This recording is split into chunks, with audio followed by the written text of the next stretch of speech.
Assalamualaikum warahmatullahi wabarakatuh. Pemirsa Davika TV dimanapun Anda berada, berjumpa kembali bersama saya Rina Permatasari. Dan pada kesempatan kali ini saya masih bisa berkesempatan berbincang-bincang dan mendengarkan tausiah dari Umi Mega. Tema kita kali ini asiknya beramal bagi seorang muslim. Ayo, muslim bukan? Sudah beramal apa nih hari ini? Nah, banyak sekali pertanyaan di luar sana, apa sih bedanya amal dan sodako? Mungkin kita akan bahas ya bersama Umi Mega pada kesempatan kali ini. Tapi sebelumnya kita sapa dulu Uminya. Assalamualaikum Umi Mega. Waalaikumsalam warahmatullahi wabarakatuh. Apa kabar Umi? Alhamdulillah baik, luar biasa. Alhamdulillah, berjumpa kembali bersama Rina. Bosan gak Umi? Insya Allah tidak. Alhamdulillah. Karena insya Allah pertemuan kita dalam rangka mencari keridhaan Allah. Amin, berkah barokah ya Umi. Karena Rina selalu senang ketemu sama Umi karena akan mendapatkan ilmu yang mungkin tidak Rina dapat di bangku pendidikan Umi. Ya, mungkin pemirsa Davika TV juga bisa mendapatkan ilmu dari Umi Mega walaupun saat ini kita tidak duduk di bangku sekolah atau di bangku pendidikan. Umi, kali ini kita akan membahas asiknya beramal bagi seorang muslim. Apa yang membedakan beramal dan sodako Umi? Atau mungkin keduanya sama saja Umi? Silakan. Ya, baik, kita bahas. Amal itu dalam bahasa Arab yang diartikan dalam bahasa Indonesia adalah sebuah perbuatan. Perbuatan atau aktivitas itu bahasa Arabnya amal. Gitu. Jadi kalau kita suka dengar orang bilang beramallah gitu kan. Jadi jangan salah, beramal itu artinya bertindak, berbuat, melakukan sesuatu atau perbuatan gitu. Ya memang sudah kita ngapain aja memang udah masuk amal. Tersenyum beramal, tertawa beramal gitu. Tetapi amal yang bagaimana? Apakah itu amal soleh?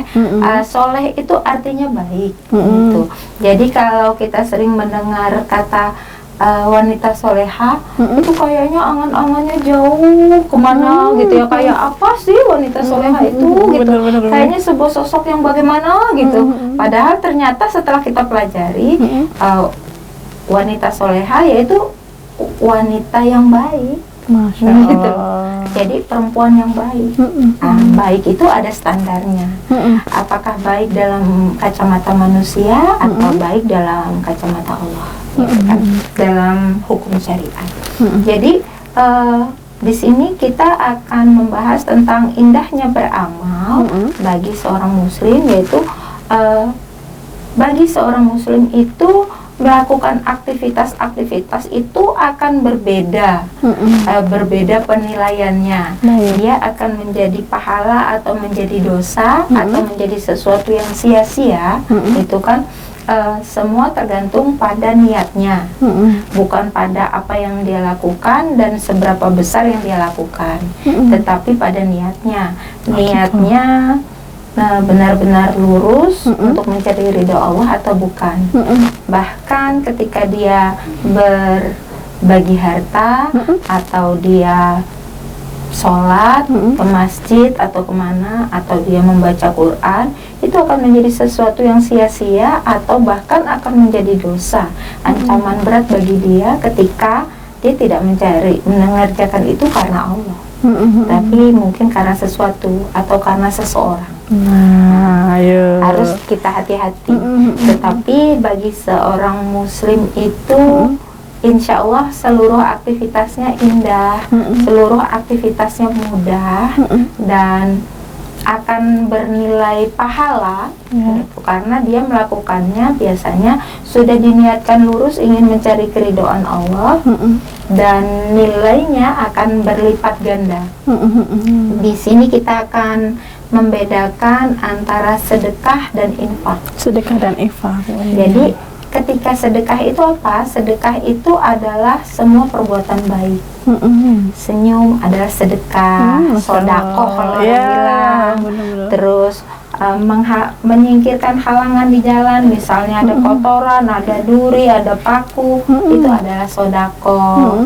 Menolong orang menyeberang jalan, itu sodakoh, misalnya gitu kan. Memasak untuk suami, itu sodakoh. mencucikan pakaian untuk suami, untuk anak, itu sodako gitu. Jadi itu adalah perbuatan baik, adalah sodako. Yang di dalam surat Al-An'am ayat 160, di sana Allah menjanjikan sodakoh itu akan dilipat gandakan dengan pahala 10 kali lipat. Tetapi perbedaannya sodakoh dengan infak. Kalau infak adalah segala sesuatu yang dilakukan dengan bentuk mengeluarkan materi. Jadi kalau berinfak itu bukan hanya kita sekedar memberikan uang di kotak amal di masjid, itu berinfak namanya, bukan hanya itu. Jadi kita kasih makanan ke orang, itu materi, itu namanya berinfak. Kita memberi uang kepada orang, kita memberi uang kepada anak, itu adalah berinfak. Jadi segala sesuatu yang berbentuk materi yang dikeluarkan karena berusaha untuk mencari keridhaan Allah, maka mudah-mudahan itu disebut infak. Dan beramal, beramal maksudnya dihitung sebagai perbuatan baik yang akan diganjar dengan pahala 700 kali lipat. 700 kali lipat, yaitu ada di surat Al-Baqarah ayat 216 atau 286 ya, 216 sepertinya, mohon maaf. Di ayat 216 itu setiap perbuatan baik itu akan diganjar dengan dihitung seperti sebulir biji yang setiap bijinya akan membuahkan 7 tangkai, yang setiap tangkainya akan berbuah 100 butir. Jadi 7 dengan 100 buah, jadi ada 700 buah. Atau mungkin akan berlipat ganda lagi pahalanya, akan lebih lagi ketika niatan kita semakin ikhlas, semakin mampu kita menjaga ikhlasnya. Jadinya kalau perbuatan baik itu disebut dengan sodako yang akan dilipat gandakan dengan 10 kali lipat, maka kalau infak akan digandakan menjadi 700 kali lipat, kata Allah. Itu janjinya Allah. Janjinya Allah. Allah emang paling romantis ya Umi. Janjinya tuh nggak cuma janji manis, tapi benar-benar terbukti ya Umi. Paling royal. Paling royal, berkali-kali lipat. Kita dikasih 1 kali lipat aja dia senang banget. Ini berlipat-lipat 700 kali lipat. Umi, ini menarik sekali Umi pembahasan kita terkait sodakoh dan juga infak. Nah, kita break dulu ya Umi. Nanti kita akan lanjutkan di sesi selanjutnya.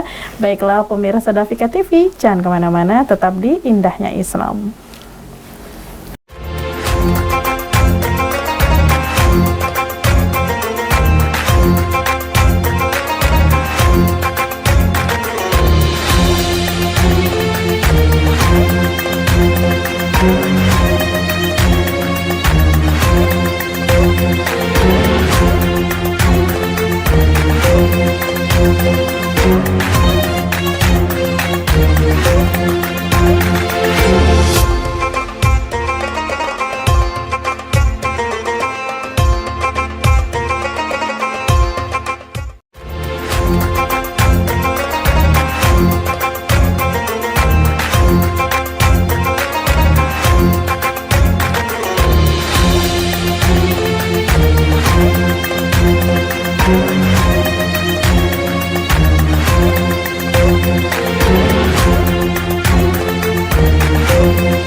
Baiklah pemirsa Dafika TV, masih di Indahnya Islam bersama Rina dan juga Umi Mega terkait tema kita hari ini, asiknya beramal bagi seorang muslim. Tadi sudah diberi penjelasan sedikit oleh Umi Mega di sesi sebelumnya bahwasannya beramal adalah melakukan hal-hal yang baik, tapi kalau infak itu merupakan hal-hal yang berkaitan dengan materi atau mungkin bisa diberkan dengan finansial ya, ada materi atau mungkin ada penjelasan dari segi angkanya.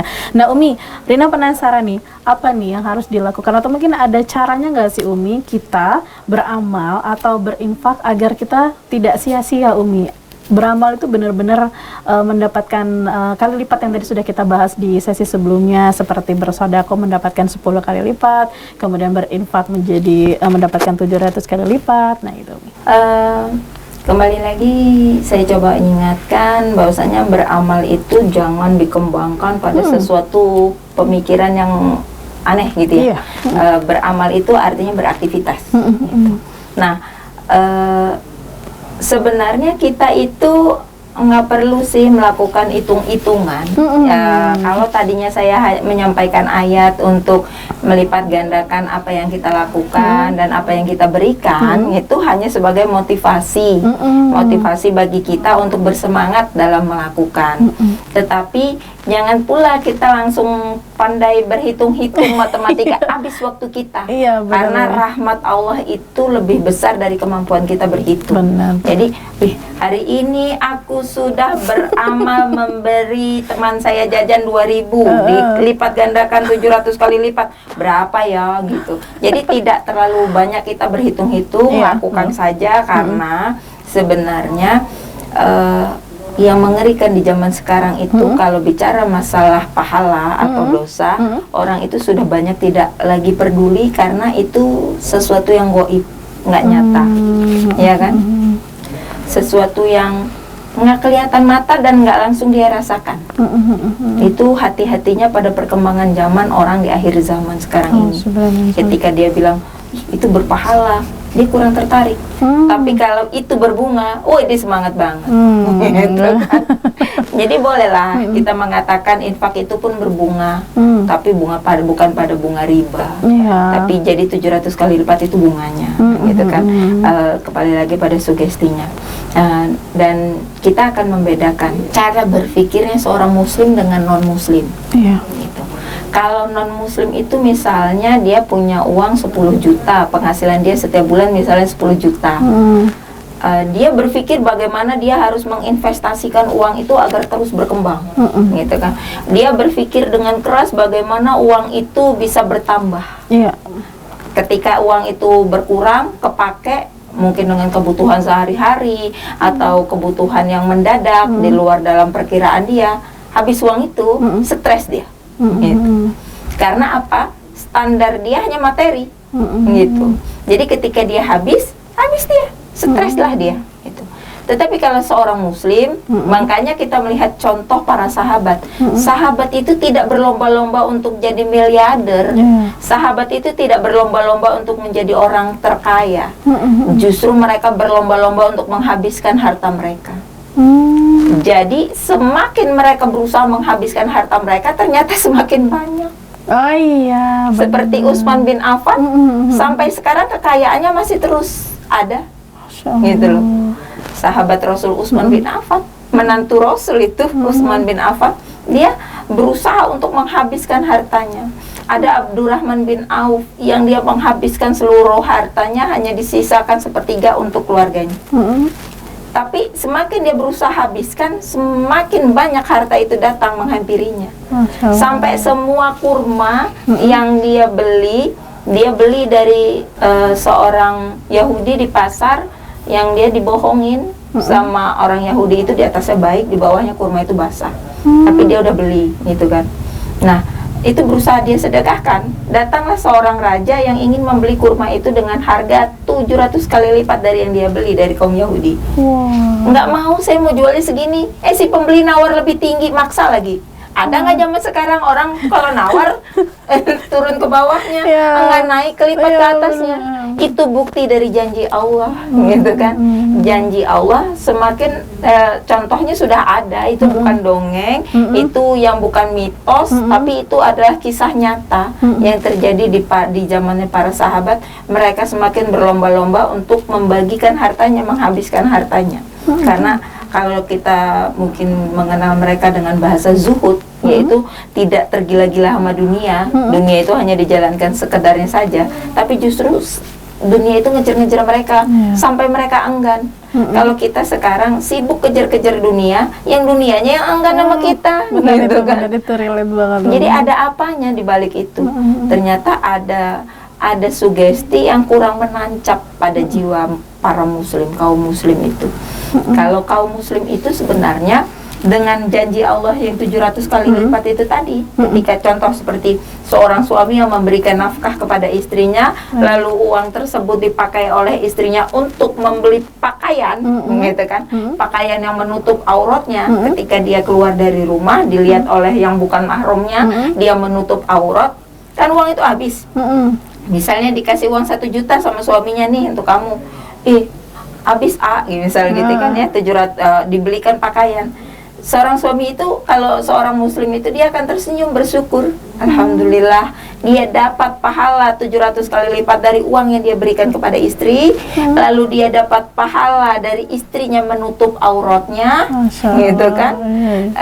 Dilihat yang bukan mahramnya, dia menutup auratnya, dia dapat aliran pahala itu. Lalu ketika uang itu dipakai untuk membiayai anak-anaknya sekolah, dia dapat ilmu, diterapkan, dia akan tetap terus mendapatkan aliran pahala itu. Begitu. Jadi ketika istrinya menutup aurat, sepanjang dia terhindar dari pandangan yang bukan mahram, lalu dia dapat aliran pahala sejauh itu. Padahal dia nggak ngapa-ngapain, misalnya dia di rumah tidur, istrinya keluar rumah pergi berbelanja, tapi menutup aurat gitu, dia dapat aliran pahala. Itu hebatnya seorang muslim ketika dia beramal, berinvestasi, mengeluarkan hartanya. Jadi ketika hartanya habis, dia nggak cemas, justru semakin bangga. Iya benar, karena nanti akan digantikan dengan yang lebih baik. Dia percaya dengan janjinya Allah itu. Dan Rina percaya itu loh, Umi. Mungkin pemirsa Dafika TV di luar sana, di rumah juga pasti memiliki pemikiran yang sama dengan Rina. Ketika semakin memberi, kok semakin banyak yang datang gitu. Umi, menarik banget Umi. Rina ada beberapa pertanyaan lagi di sesi selanjutnya. Mungkin kita break dulu ya Umi ya, istirahat dulu. Pemirsa Dafika TV jangan kemana-mana, tetap di Indahnya Islam.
Baiklah pemirsa Dafika TV, masih di program Indahnya Islam tentang tema kita hari ini yang sangat luar biasa, asiknya beramal bagi seorang muslim.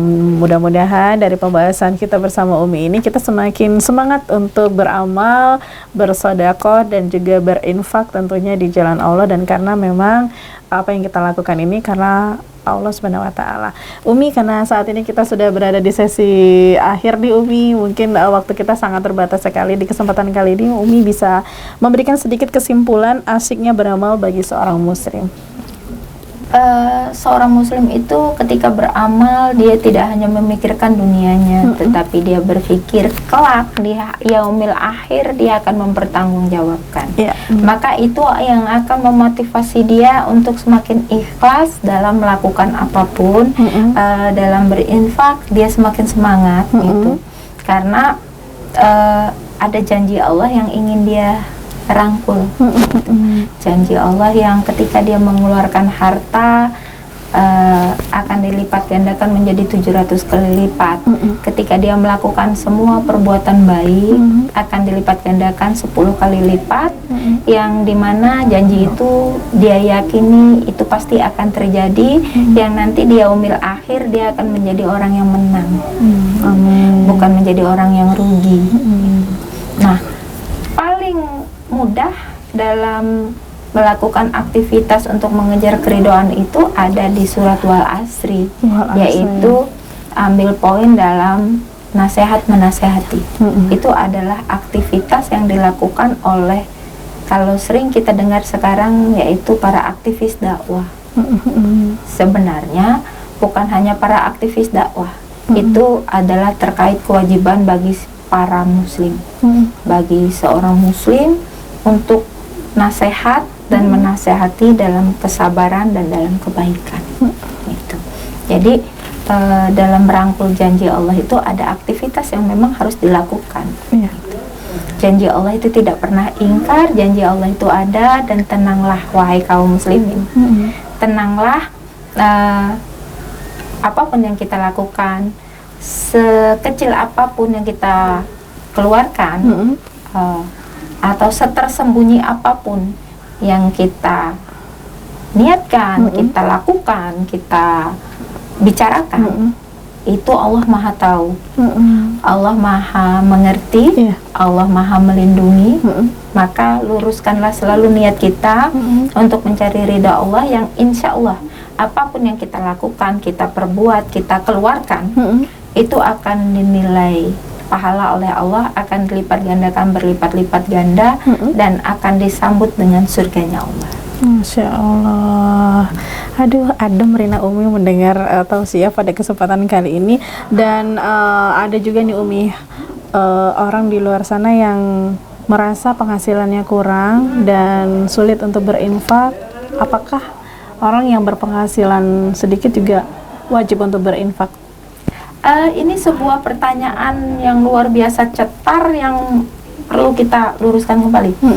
Ternyata berinfak itu kan bukan sesuatu yang kita harus memberi ke masjid, bukan kita harus memberi ke orang lain, tapi berinfak itu intinya mengeluarkan harta di jalan Allah. Artinya mengeluarkan harta yang diridhoi oleh Allah, yaitu seperti seorang suami yang punya penghasilannya cuma sedikit, cuman sanggup dia memberi makan, menaungi anak istrinya dengan rumah yang sederhana, memberi makan yang sederhana, pakaian yang sederhana, tetapi selama itu adalah harta yang halal, yang Allah ridhoi, itu adalah infak, mengeluarkan harta di jalan Allah sejauh yang memang dia berusaha untuk mencari keridhaan Allah. Jadi bukan hanya menyumbang ke masjid, bukan hanya memberi makan fakir miskin, tetapi harta yang semua harta, uang, makanan, pakaian, atau apapun yang dipakai, yang diberikan untuk di jalan Allah. Jalan Allah itu bukan hanya pergi perang ke Palestina, gitu loh. Jalan Allah itu bukan hanya membiayai seorang ustazah untuk berceramah di muka umum, atau memberi makanan yang banyak untuk orang berkumpul pengajian atau apa, bukan. Tapi apapun yang dipakai untuk mencari keridhaan Allah, yang nantinya akan dipakai ketika sebuah rumah tangga dibina untuk tetap berusaha taat kepada Allah. Istrinya dibelikan pakaian untuk menutup aurat, anak wanitanya diberikan pakaian untuk menutup aurat, lalu punya teknologi seperti HP dipakai untuk meningkatkan keimanan, gitu kan. Jadi nggak sempat kita mengeluarkan biaya untuk orang lain, itu pun sudah menjadi infak, gitu loh. Jadi untuk rumah tangganya sendiri pun sudah tidak apa, gitu. Jadi itu memang bagian dari yang disyariatkan untuk lebih utama, tapi bukan berarti kita menutup diri dari berbagi dan menolong orang lain, karena memang Allah menjanjikan surganya bagi orang yang senang memberi makan kepada kaum miskin, kepada orang miskin, gitu kan. Yang bukan hanya, kita berbicara bukan hanya surga, tetapi ada nerakanya. Neraka itu ada neraka sakor, yang neraka sakor itu isinya yaitu orang-orang yang lalai dalam sholatnya dan orang-orang yang tidak memberi makan kepada orang miskin. Jadi kalau ada orang miskin dalam paradigma kita sekarang yang bagaimana, gitu kan? Ya standar kita itu hanya yang menurut Islam itu seperti apa? Yang kalau dia makannya hari ini sudah ada, itu, besok pagi dia sudah ada untuk makannya, itu sudah orang kaya namanya. Masya Allah. Kalau kita nyetok sampai bulan depan ada, berarti kan kaya raya. Kaya raya ya. Gitu. Bener. Iya, gitu loh. Dia hanya punya makan sampai besok pagi dia bisa makan, itu berarti dia sudah kaya. Masya Allah. Gitu loh. Bener. Jadi jangan terlalu menjadi merasa orang yang susah banget, karena itu akan mengsugesti tubuh kita menjadi benar-benar sulit. Benar. Gitu loh. Jadi selalu senantiasa menyambut semua janjinya Allah. Kalau Allah berjanji lewat Rasulnya, ketika ada tamu yang datang lalu kita muliakan, maka Allah akan memuliakan kita. Walaupun makanan saat itu tidak ada, kita bisa ngutang jadilah. Allah akan lewatkan itu dan akan lipat gandakan itu. Jadi nggak boleh cepat. Iya. Tapi ngutangnya jangan riba. Iya, bener. Kapan-kapan kita harus bahas riba deh. Seru nih pembahasan kita. Umi, terima kasih atas waktunya di kesempatan kali ini. Tausiah Umi asiknya beramal bagi seorang muslim. Mudah-mudahan bisa meningkatkan semangat para muslim dan muslimah di luar sana agar semakin semangat untuk melakukan amal, sodako dan juga infak. Dan ingat, infak itu tidak dinilai dari seberapa banyak materi yang akan Anda berikan, tapi seberapa ikhlas dan niatnya Anda karena Allah Subhanahu wa taala. Umi terima kasih, mudah-mudahan Umi selalu sehat. Kita ketemu di lain waktu. Dan pemirsa Dafika TV juga terima kasih atas waktu yang Anda berikan untuk menyaksikan tausiah kita di kesempatan kali ini di program Indahnya Islam. Bangga menjadi muslim, bangga menjadi muslimah karena indahnya Islam. Wassalamualaikum warahmatullahi wabarakatuh.